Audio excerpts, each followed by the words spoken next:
Hello everyone, and welcome to the most backwards compatible game dev podcast in the world, House of Games. Today, my host Odo and I are joined by a man who spent all his CPU power on his music skills, Mr. Ardavan. Before I let you in, my friend, let me ram down the doors of this week's episode of the House of Games.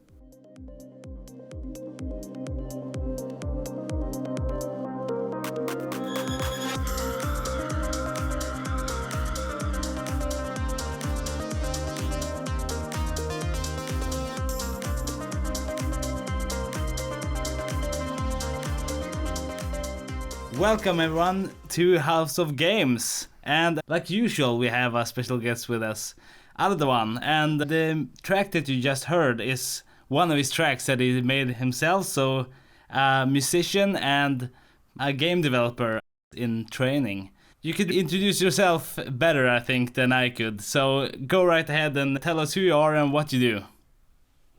Well, first of all, hello. Thanks for having me. Thanks for your introduction and the energy put into this podcast. My name is Ardavan.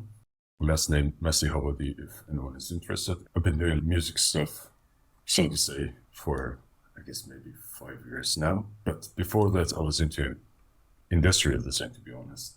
So I started from industrial design, then into product design, and then product design for the games, and then suddenly everything blacked out, and then music.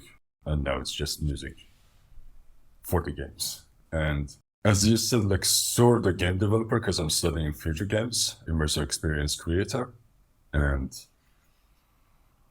it is not game development.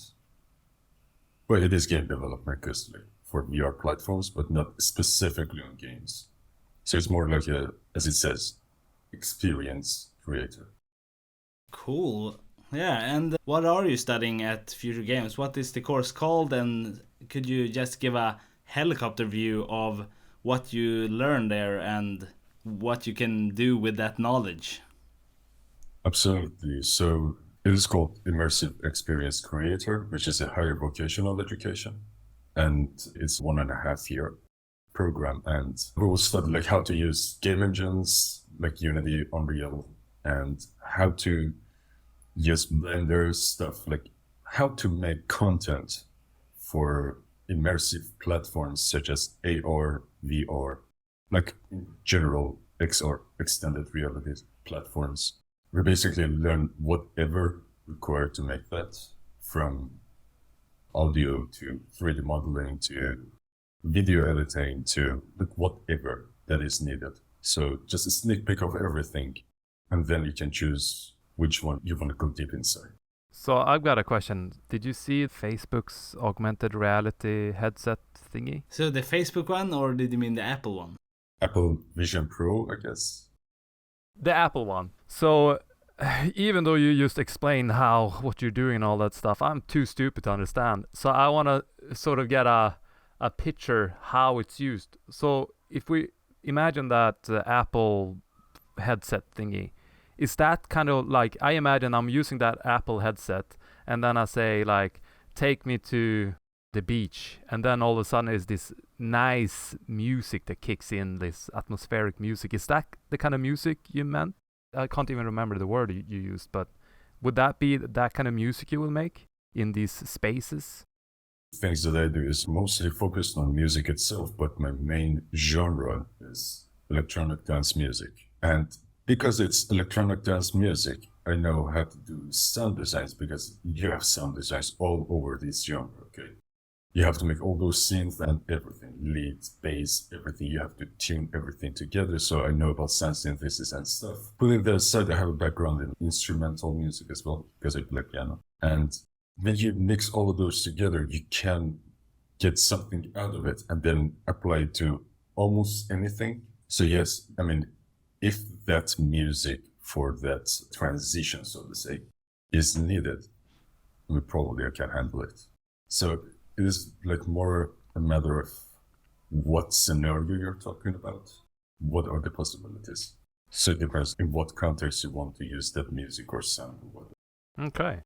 So is the education mostly focused on XR, or could you also base it on, like, say that you want to do animations for commercials, or you want to do just, as you would call it, traditional game development. Is that also included, or is it mostly XR that is the focus of what you learn?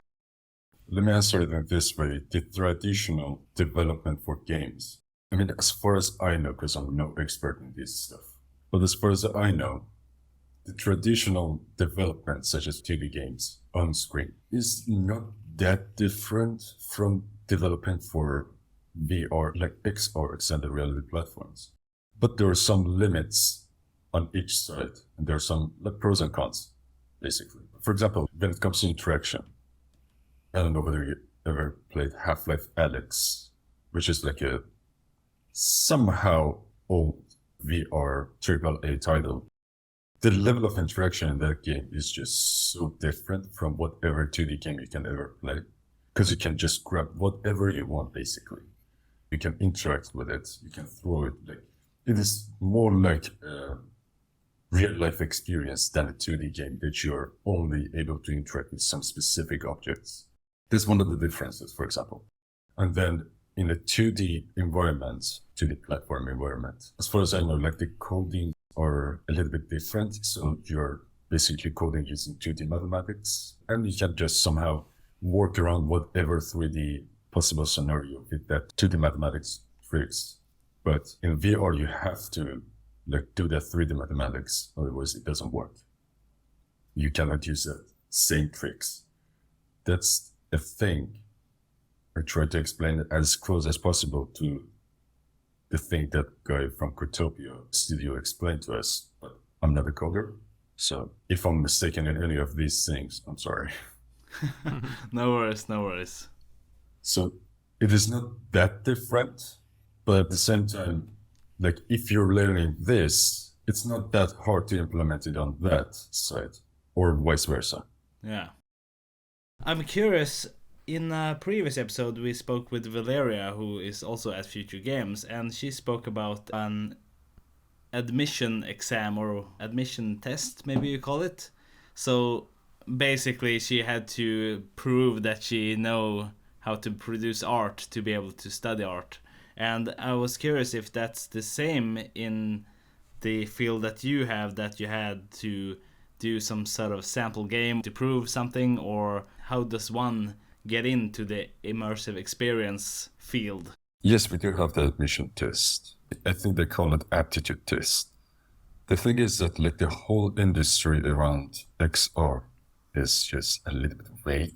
No one really knows what is metaverse, even Meta itself. I don't think they even know what it is. So the whole industry around this is a little bit vague. So you can get into it from whatever angle you think you can. And therefore, we have a lot of people with a lot of different backgrounds. For example, we have people from storytelling in our class. We have people from business, like sales people. And we have people from 3D modeling and game design, and me from music. And we have coders, and we have everything. Okay. So it's not a matter of how you want to get inside. It's kind of cool that the field is so new. When you start working with it, you will kind of define what the industry will be, rather than following rules and guidelines and stuff. That's very cool. That's exactly one of my answers to one of the questions in the aptitude test. I think they asked, why would you like to study this? And that was exactly my answer, because when you're in the front line of developing something, then you will shape how it looks like in the future. And I like to be in that front line, I like to customize that. And that's something that you have spoken about, Ruin, a lot, that when things are very new and shiny, it's more exciting because you have so much more opportunity to succeed, rather than trying to get into something that is very established and has been done for a long time. Yeah, but at the same time, the way you explain it, Ardavan, it sounds like a nightmare to me when there are no rules and stuff. It sounds like moving back to Sweden. I hated it. I get it. It sounds, the word vague I don't like. I like when things are just black and white. So this is the rules and this is what we do. But exactly. I also see I can understand the excitement. I reckon I would be quite into it too if I were there on the front line with you fighting for whatever this thing is. But yeah, it sounds vague, but also cool because we don't know how it's gonna turn out. Yeah, I mean, ever since the Apple event that you mentioned, I'm a little bit terrified with the advance of AI, especially, and then you're bringing such a, the whole thing with the Apple headset. I mean, I know people who are not deep into the technological aspects of the XR stuff may have a little bit of difficulty to understand what I mean, but I mean, this thing, if it's as good as they told us, it is doing a very simple task, which is very important. And it is fading away the line between virtual reality and reality. And that's a very big step. Although it is like something super simple.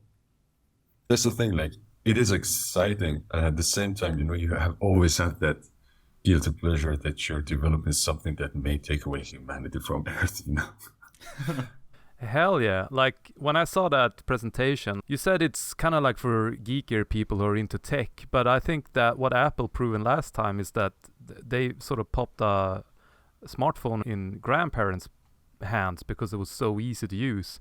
And I fear that that's what, let's say that thing, I mean, the only thing that holds it from my grandma buying one is that it was $3,500, but say it's $100 or whatever, and then everyone wears one. I think that the ease of wearing these things and what AI and technology does is that everything becomes so easy and convenient and so on, and that's what sells these things and why people can't stop using them.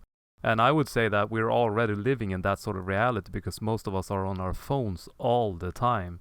So it's just that feels like the next natural step, that you just have it in front of you all the time. And then from there on, it will be even easier to move into this sort of matrix where we just turn into some fucking matrix batteries. And then the question is, what is being human at that point? I think it's super scary, totally. Yeah, I totally agree on that. Man, the future is coming too fast. The future is coming too fast. Yeah. And I also agree with what you said, that guilty pleasure of it is so exciting, but sometimes it feels like you're doing... I mean, I'm using ChatGPT now to help me with codes for my games. And I feel guilty for doing it because... But then I sort of justify it by saying, I could do it myself, but it would take like 4 weeks instead of a week, for example.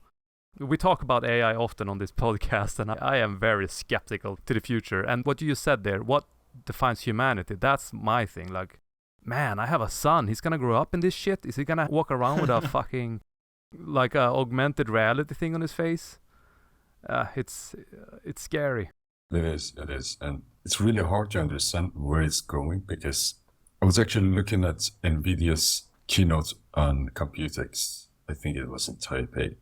And they were explaining like how AI is just being super integrated in their system. And they just announced NVIDIA Ace. I don't know whether you know what it is, but you basically can interact with the NPCs like in real life. You can talk to them and they will respond to you like a normal human. And man, that's just one of the scary parts they just released. You have to watch the whole thing, okay? But after that, I just thought like, what should I do now? Man, it's just escalating too quickly. And we have either two options.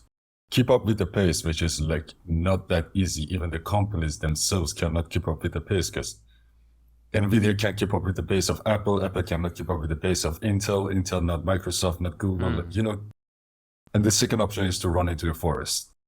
Yeah, man, it's so funny. Oda, I always say that when something is real, that's when like people from all around the world come to the same conclusion. What you just said, exactly that is what I said like 5-6 years ago, even. Like, fuck. Or when I started programming, I was very cocky. I was like, hell yeah, I feel like I'm in front of everyone else because I know coding. And I told my wife back then, like, I reckon the world will turn into two camps: people who live in the forest or people who keep up with technology. Now, after having a child and sort of getting into this too much, I'm scared of being a part of that, the people who keep up with everything. Now I sort of have turned to the person who want to run into the forest because I don't use a smartphone and stuff like that anymore because it drives me nuts. And I want to say one thing on this thing. I know we're going to talk about music, but AI is, yeah. But one thing I noticed when we moved back to Sweden last year, Odo, and I haven't told you this one, this is a doom scenario. And you, Ardavan, who just moved to Sweden, When I moved back to Japan, we would have to fill out all the paperwork to moving here and all that stuff. So you go to the ward office, you go to the tax agency, you go to all these places and you talk to human beings. Even though it's just for a couple of minutes, it's still like interacting with other human beings. And I noticed that in Sweden, we didn't talk to anyone. Fucking no one. Because everything is amplified. There's app for everything. So we don't go to a ward office, we don't go to a tax agency, nothing. Everything is sorting through apps. I started a company through an app. I didn't talk to a single human being. And I think that's really scary too, because I feel like it's slowly breaking whatever is humanity. It's sort of tearing that apart to the point where we're so broken that putting on that fucking augmented reality headset is gonna feel like a relief almost, because I don't know. I feel like technology it's breaking us apart just as much as it might connect us in some other ways. But I think the fundamental thing of being human is to interact with other humans, and I think that's it's being taken away from us. And I really felt that like firsthand when I moved to Sweden, because I was shocked. I told Odo many times on this podcast, I never had a bigger culture shock than moving back to my country. I've been abroad for over 10 years, but still, it's scary stuff. I mean, I can talk to you about this topic for another podcast because I have a lot to talk about. But, but it is not related to anything music. So. Yeah. But man, there's like, we can do an hour-long podcast and I can tell you whatever I've been thinking of in the past, goddamn how many years, I don't even remember. But there's a lot to talk about. Yeah, absolutely. To sort of take this back to music, I was curious with your styles. I had a question written down here. So yeah, I have a friend here in Japan who's making music for my game, and he's working for a very famous composer here. I don't know if I'm allowed to say it, so I leave it out, but basically I'm going there for a meeting next week to sign some papers and stuff so they make the music for my game dirt cheap. But my friend's senpai, this very famous composer, he always encouraged my friend to find his own touch and unique ingredients, so to speak, when he makes music. And I asked my friend, do you feel like you have found it? And he said, no, it's really hard. I'm still searching for it. So my question to you is, do you feel like you have found that touch? If that's even a thing? That's a very good question. You know, it's not been that long that I'm into music. I mean, making music, because I've been playing piano ever since I was 11 years old, or 12, I guess. I mean, there were breaks in this period, but still, like, I know how to play it ever since then. And that was one of the main reasons. You know how I switched to music? Just a very short story. I was doing designing, like, really seriously. And even my first job was a package designer in a company. And then I've got multiple jobs, like graphic designer, in advertising agencies, and then like a lot of stuff. I was in the dormitory. It was my first year in the university, 2018. I was studying my bachelor's. And I was really like hanging around a lot with the industrial design people because I was studying media arts, but they were like, industrial design was a thing that I always wanted. Anyways, I've gone into their room and just saw one of them using FL Studio on his laptop. I knew that software is like what it does. I was just curious to know how it works. So I asked him, can you teach me a little bit? And he just explained maybe for 5 or 10 minutes. And then I started to work on it, curiosity, just digging deep inside it. And I had the designing aside until the moment I realized I have to decide between these two. And exactly at that moment that I was deciding, I just realized I've been sitting behind the sketchbook just to listen to music. I was not designing, I was just listening to the music. That was the moment I decided I have to go for music. So that's a little bit backstory. And then after 2 years, I just realized I have to find that signature sound, so to say, that inner inspiration. And no, I still haven't found it. But I'm getting close somehow to figuring out how it might look like. Because, you know, it's hard to make music as general, like making actual music. Something that is not only frequencies, you know, just making noise is easy. Making music is just damn hard, man. And it's even harder to find your music because you have to find what is the reason, what made me get inside this, and how can I personalize it. And speaking of AI, I was actually thinking of how can I future-proof myself? How can anyone future-proof themselves? And I mean, it is going to take over everyone eventually. That's obvious. But I realized AI is just, at least on the very early stages, is taking over whatever repetitive and non-innovative task. So if you can have your own signature, if you can personalize your music, you can have your own language to talk to people with your art, whatever it is, then AI have to learn you in order to make that, which is sort of like very hard. It is not that possible, to be honest. No matter how hard it tries to be you, even if it tries to be you, it finally will not make it because it's not you. Yeah, and this is something that I talked about in our AI episode. I think it's number 10, if anyone is curious. But that AI cannot, at least currently, AI cannot create anything. It can only work on data that it's been trained on.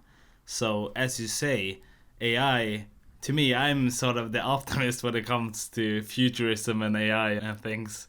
But I think that, as you say, because AI cannot invent, that means that you have to be a real musician, I guess. You can just create AI generated stuff, but that wouldn't sound the way it does if it weren't for humans to create it in the first place. So if you would create something from your own imagination that hasn't been ingested in a AI model, then you will have something truly unique anyways, I think.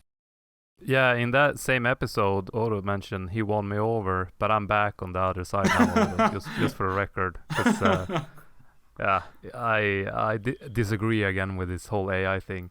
But I like what you said about future-proofing yourself. That's something I also think about. And I said that in a previous episode, that the story in the game I'm making now, there are some things that happens in that game that I hope that, first of all, that people discover them, because they're not like in the mainline story. It's sort of based on what you do and all that stuff.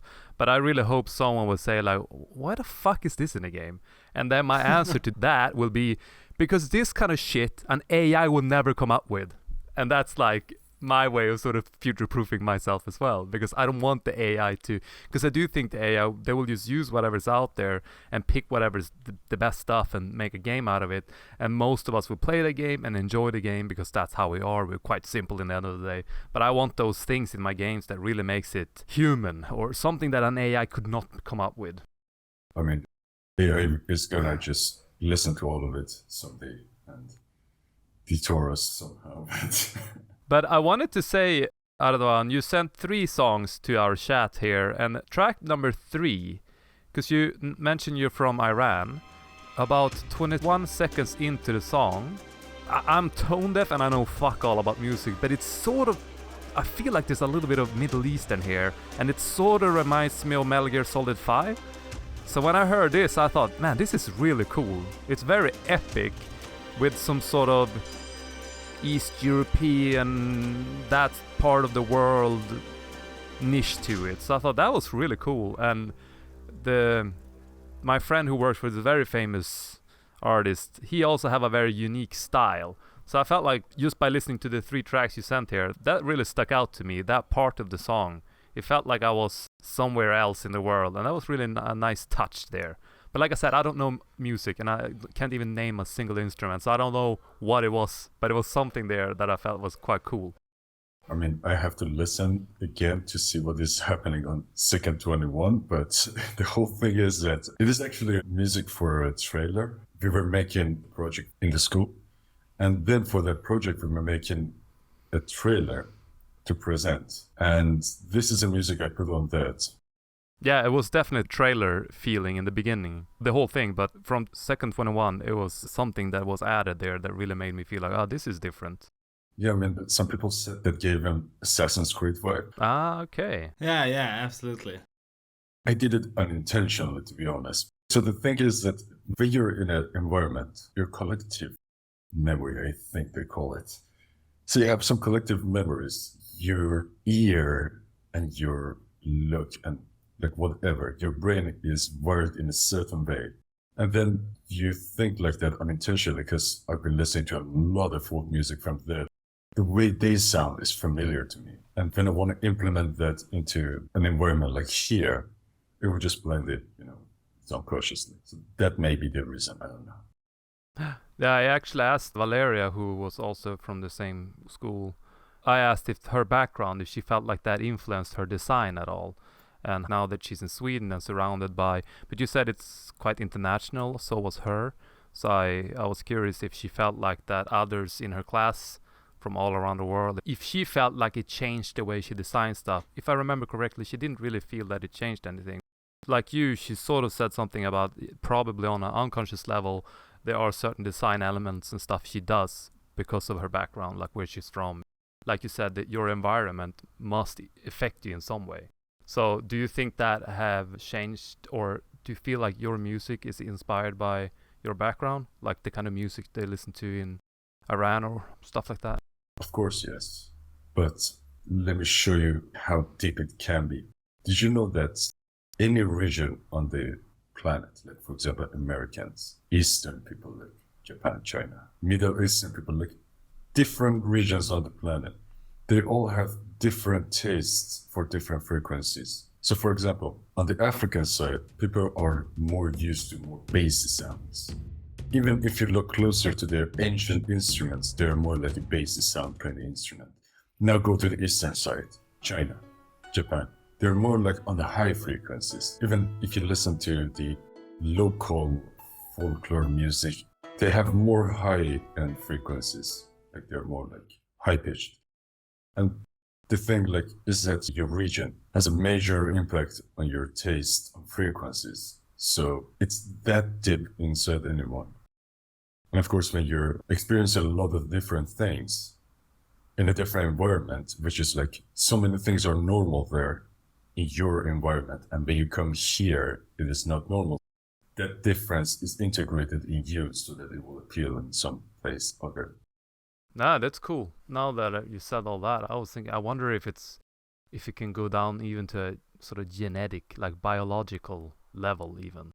I've heard though that, as you said, Ardavan, that different cultures think differently about different tones. So I've heard, for example, that in Western music you can clearly hear when you have a false tone or something that is just off key. But in some cultures, I don't remember what example they use, but say that it's an island in the middle of the Pacific that had like no contact with outsiders.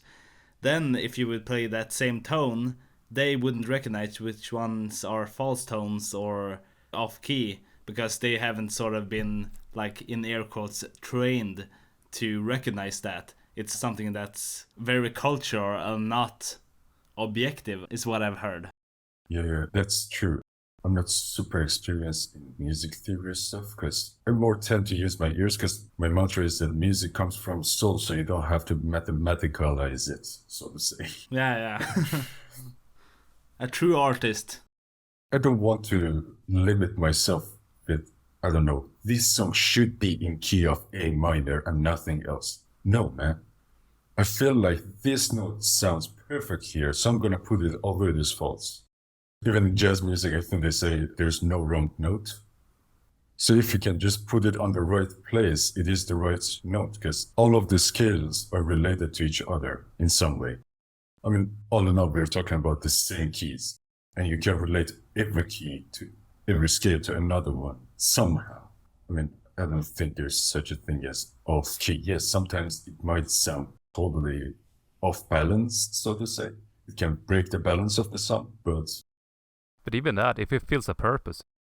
I like that, what you said. I don't really watch movies, but sometimes I stumble across these movie reviews on YouTube and I talk about a movie and they talk about the red thread and there should be a climax moment at some point. And it's like a Hollywood movie is following these steps to be as profitable as possible, I suppose. But when I watch like a Japanese anime or even some indie European movies, they don't seem to follow the rules at all, and that makes them stick out and pop to me. While like just watching a trailer for an American Hollywood movie, I mean, you basically watch the whole movie because it's so predictable at this point, especially when they follow certain rules. So I say that myself when I make my games. I don't want to follow any rules. I just want to make what I think feels best. I understand that when you are Hollywood and you need to make money, you probably have to play it more safe. I would say that even like a lot of AAA games nowadays play quite safe in terms of how they pace the game and all this stuff. I think that's also future-proofing yourself to just do what you think is the best thing, and then, you know, that will pay off in the end, hopefully. Yeah, and to continue a little bit on this sort of red thread about me not knowing anything about music, sort of the same as it was for the art episode. Say, for example, I want music for my game when I make it someday. So, is it possible for a layman such as myself to learn music to make it, or is that something that you have to start when you're 10, or otherwise you're like too old or something? Or what's your take on it? Generally, when we're speaking about art, there's no such a thing as if you don't have... Not everyone has a talent. Someone is more talented in dancing, someone is more talented in designing human posture, and someone is more talented in playing violin, and it's different. Everyone is talented in some form of art because it is impossible otherwise. You have a soul inside, you have feelings, okay, and then that could transform in some other way, because what I think is that art is a form of transformation of the feelings into something else, which is either visible or feelable or audible. You know, transformation from your brain or your hormones and everything to something more physical, so to say. The thing is that I started when I was 19 years old. Ever since I started with it, I mean, I've gone so deep inside, and I basically watched whatever video I could on YouTube. I talked to as many as people I could. I showed them my music, and then I got the feedback somehow. So it is more a matter of effort. But the question is that, are you willing to put that effort on your music? Because you might have other priorities. For me, music is a higher priority. For someone, the coding is. So it doesn't make sense for many people. It's not something that you can gain in a year or two. Even I, after 5 years, I still didn't reach it. The more you work, the better you get. And certainly it's like everything. You reach a point of like height, so to say, very easily and quickly. And after that, just going further is way harder. And that's a part a lot of people just decline going forward. Yeah, sort of like plateauing, I guess. Yeah, and after that, if you can stay alive after that storm, then you have an easier way to go compared to the previous part or section. Yeah, and I think it's maybe like Valeria said, that to get from like a noob to intermediate to get somewhere, she said for art at least it takes about a year, but then to get from that to a master, then it takes, you know, a lifetime. But you can get started, I suppose. Yeah, easy to learn, hard to master. Yeah, exactly. I have sort of a plan for someday to learning music, actually. I'm planning to, one day I'm gonna buy an accordion and learn how to play that. So I imagine if you can play an instrument, because I can't do anything with music, I can barely keep a rhythm. So I imagine if you can play an instrument and read sheet music and stuff, then you sort of know at least what kind of puzzle pieces you need to make a song, because now I don't even, you know, I can like whistle a song, but I I have no idea about notes or accordions or melodies or anything like that. I mean, learning instrument is... My father said that when I was starting the piano. It's like, go learn it as you're learning a new language. And god damn it, it's such a good language. It's so useful, it is. I mean, you have no clue, but I've had some of my best moments and worst moments of my life behind the piano. And I could just speak it out without talking. And that's the best power it gave me, because I'm not good at talking. And I'm not that much of a social person. And then when I sit behind the piano, I just sometimes tell my friends, like, they tell me, what is wrong with you? And I just tell them, I need the piano. I can't speak it out. Cool. Yeah, I can just sit behind it and play the same song, man. I can make you cry or feel epic or just neutral or whatever, because I'm putting myself inside that instrument somehow. I think my way of expressing these feelings that I can't even get out of my mouth is I work out in the morning every day, and that's such a relief of everything. But when I'm working out, I listen to a lot of random music, and I think it's so amazing when you, like some of my future game ideas, like the whole game came from listening to a 4-minute song. It's so weird. You listen to the music and then all of a sudden, out of nowhere, these images just pop up, and then the game's like this, and it's like, and then it's so, and then I'm like, in my head, it's just like chaos with all these ideas that just comes from nowhere. And I have to sort of write them down, and then I start sketching on the idea. The game I worked on before I worked on the one I'm currently working on was that whole game, which is not done yet because I decided to make this game instead. The whole idea of that game came from listening to a song at the gym. And I think that's so cool, like how music is just, it's something weird with music. It's really weird how it can hit you in certain ways that you weren't expecting. I think that the reason with that is, I don't know it's right or not, but as the studies say, air quotes, even when you're inside your mother's belly, the first of the senses that you gain access to is hearing. So you can hear inside your mom's belly. I think that's one of the reasons that it is super impactful. Just imagine playing Resident Evil without sounds on. Will you ever be terrified of that? No. Yeah, that's true. When my son was in mommy's belly, or not my mom's belly, that would be weird. When my son was in my wife's belly, I played a lot of Final Fantasy music for him from various Final Fantasy tracks.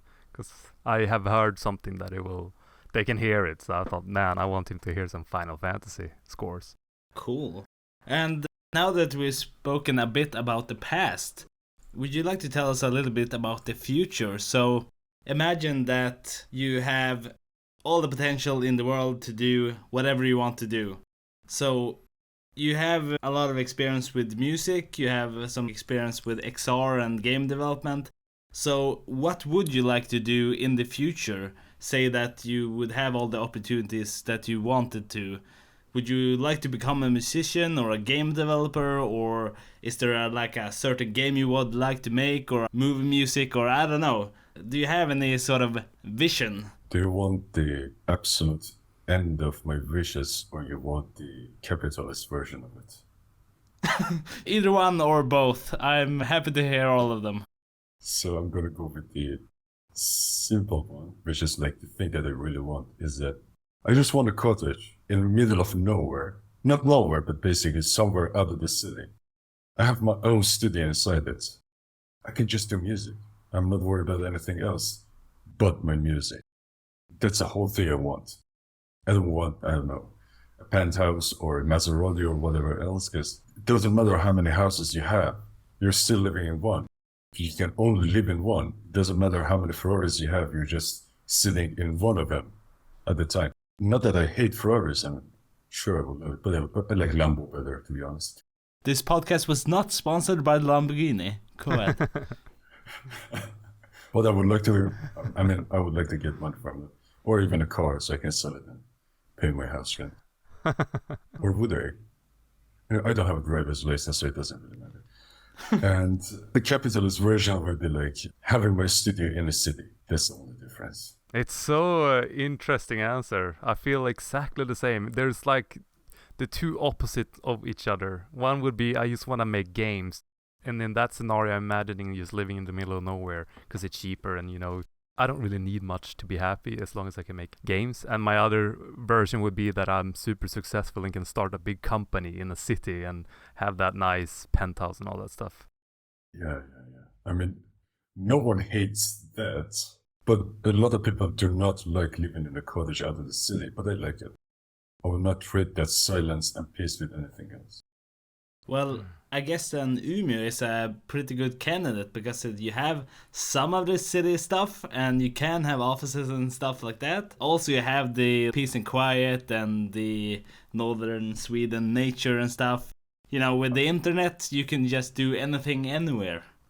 I mean, first of all, I would love to visit there. I would love to visit anywhere on the planet except like some specific places that would basically risk my life.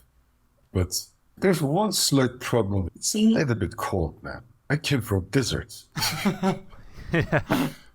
Yeah. Well, I guess that's the thing with small places, why they're small. If everything would be perfect, then everyone would go there, and all of a sudden you have a big city.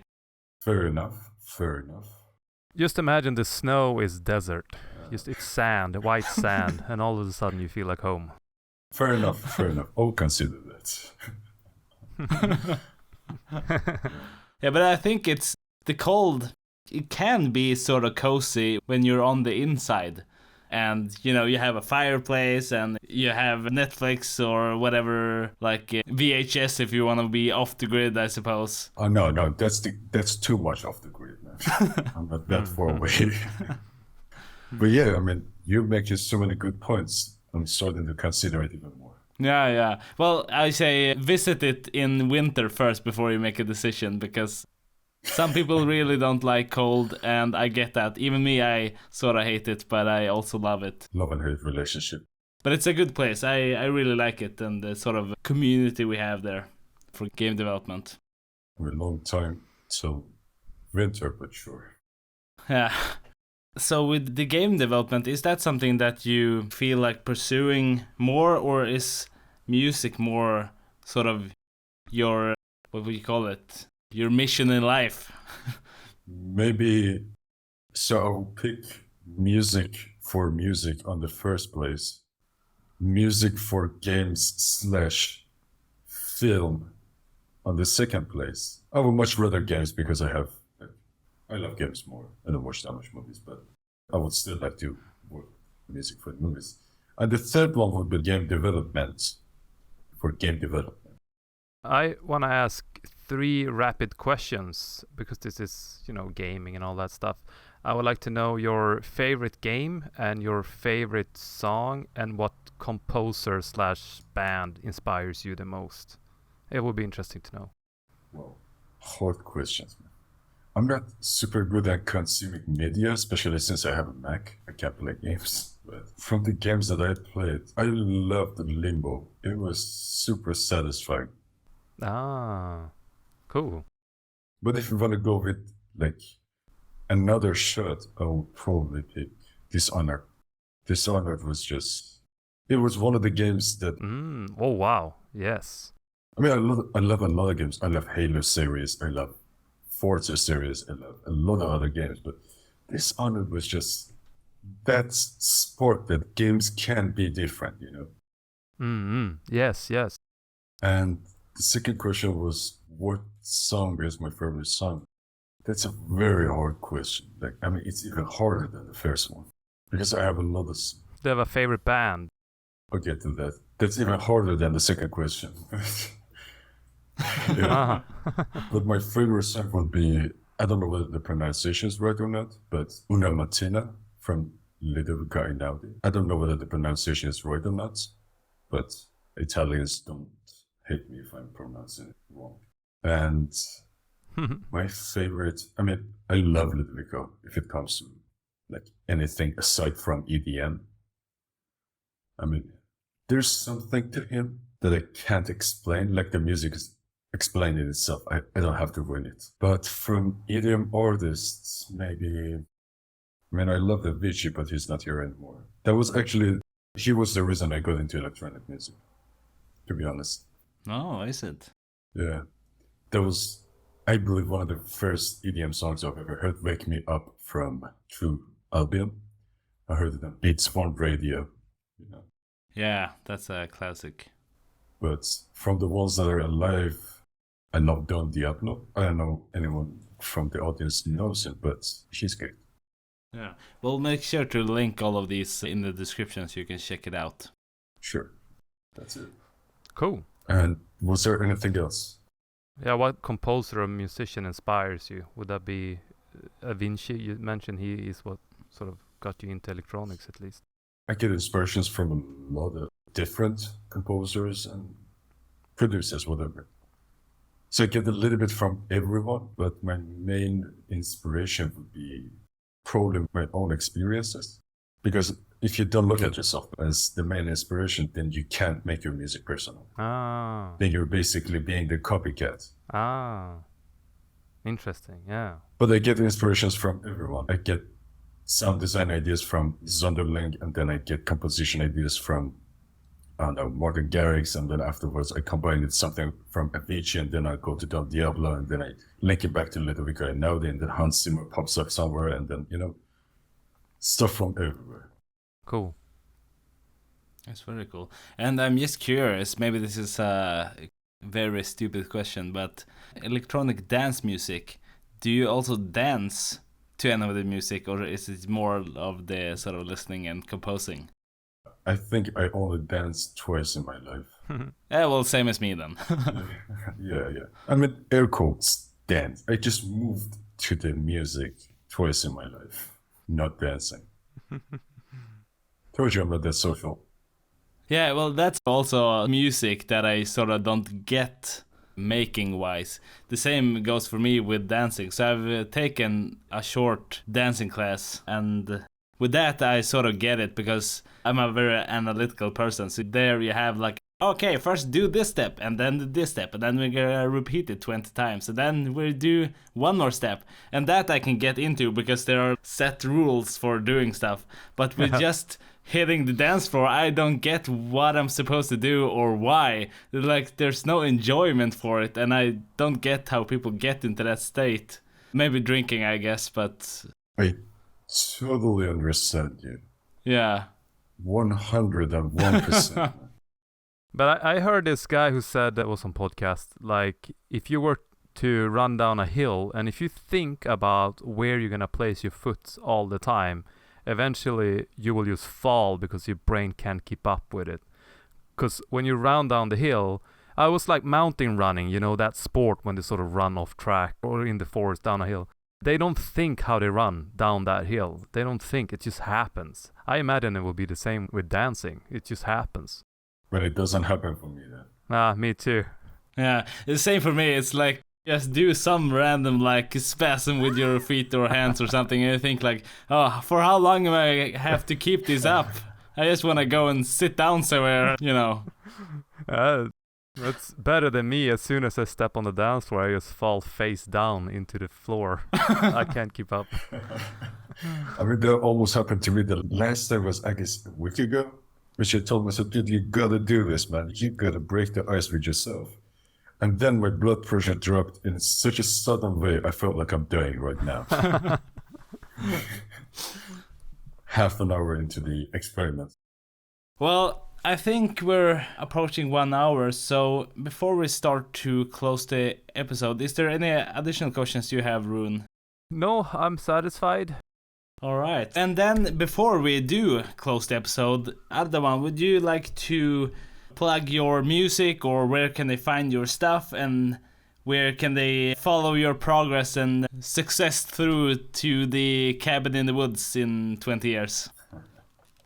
Absolutely. So I have my LinkedIn under my own name, Ardavan Masihabadi, which I guess you can find it on the description of the podcast. Yes, absolutely. We will add everything you say in this segment. Yeah, and I have my SoundCloud. I have Apple Music and Spotify, but I'm just thinking of opting out of those because there's a whole nother discussion, but I'm just considering that and migrating to another platform. But until now, I mainly just SoundCloud, LinkedIn, and that's it. Cool. Very cool.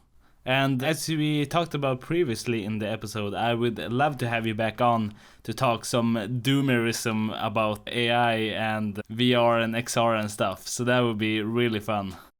Of course. I would love to. Yeah. Then I would like to thank you for taking the time to be on the episode. Thank you, Rune, so much for being my great co-host as always. And thank you everyone for listening. We will see you next week. Bye-bye. Bye. Bye.